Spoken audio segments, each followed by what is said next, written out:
ভাই ফার্স্টে বলি আমি কিন্তু এই ম্যাচের রেজাল্টে খুশি। এখন আপনি যদি আমাকে জিজ্ঞেস করেন যে ভাই আপনি কেন খুশি, আমি বলবো যে ভাই আমরা হচ্ছি এই গ্রুপের সবচেয়ে দুর্বল দল। আমি যদি ফিফা র্যাঙ্কিং হিসাব করি, ইন্ডিয়া হচ্ছে সবার উপরে, তাদের র্যাঙ্কিং হচ্ছে ফিফা র্যাঙ্কিং 126। ওইখানে সিঙ্গাপুর এবং হংকং তারাও ইন্ডিয়ার চেয়ে অনেক পিছিয়ে।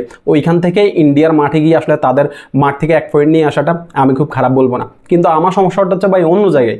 বাংলাদেশ যখন ফার্স্ট হাফে একের পর এক ইজি গোলের চান্সগুলো মিস করতেছে, তখন আমি জাস্ট কল্পনা করতেছিলাম যে মোরসালিনের জায়গায় যদি আলামিন খেলতো আর শাহরিয়ার ইমনের জায়গায় যদি আপনার ফাহমিদুল খেলতো।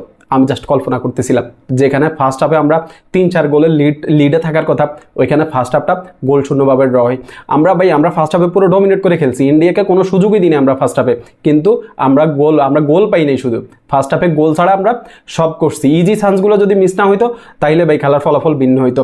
এরপর হচ্ছে আপনি কাজেম শাহকে ম্যাচের আগে আপনি কাজেম শাহকে স্কোয়াড থেকে বাদ দিয়ে দিলেন।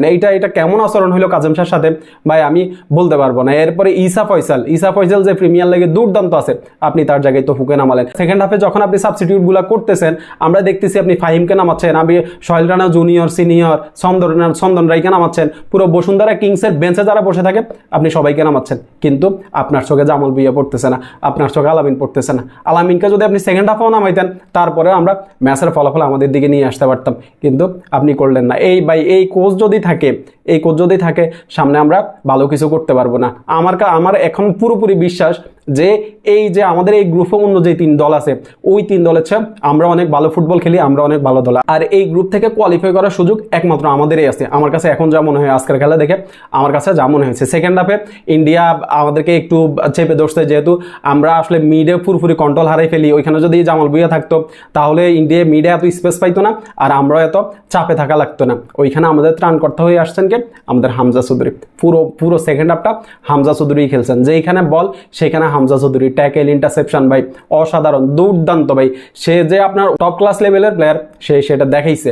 আমাদের হামজা চৌধুরী যখন আপনার বাংলাদেশের মাঠে অভিষেক হবে, তখন আমি চিন্তা করতেছি যে ওই ম্যাচ বাংলাদেশ কত গোলের ব্যবধানে জিতবে। আর আরেকটা কথা যেটা আমি বলবো, সেটা হচ্ছে ভাই আমাদের ফুটবল সঠিক জায়গায় আছে। এখন শুধু কয়েকটা জায়গা থেকে আপনার সিন্ডিকেট সরাইতে হবে।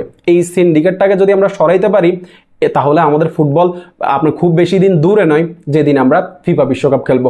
আমি বলবো যে আমাদের ফুটবল ঠিক জায়গায় আছে, সিন্ডিকেট সরাইলে আমরা খুব তাড়াতাড়ি ফুটবলে উন্নতি করতে পারবো। আর আমাদের যে প্রবাসী ফুটবলার, তাদেরকে তো আসলে প্রবাসী বলার ঠিক না, কারণ তারাও বাংলাদেশেরই সন্তান।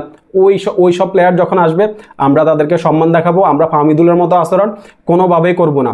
আমাদের এই কোচকে সরাইতে হবে ভাই, এই কোচকে সরাইতে হবে।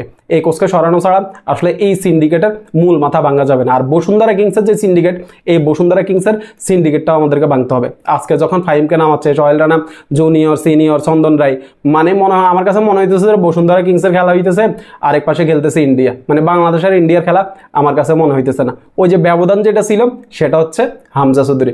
তো ভাই আমরা ফুটবলের সঠিক পথেই আছি, শুধু কয়েকটা জায়গায় যদি আমরা পরিবর্তন করি, তাহলে আমরা খুব তাড়াতাড়ি ফুটবলে উন্নতি করতে পারবো।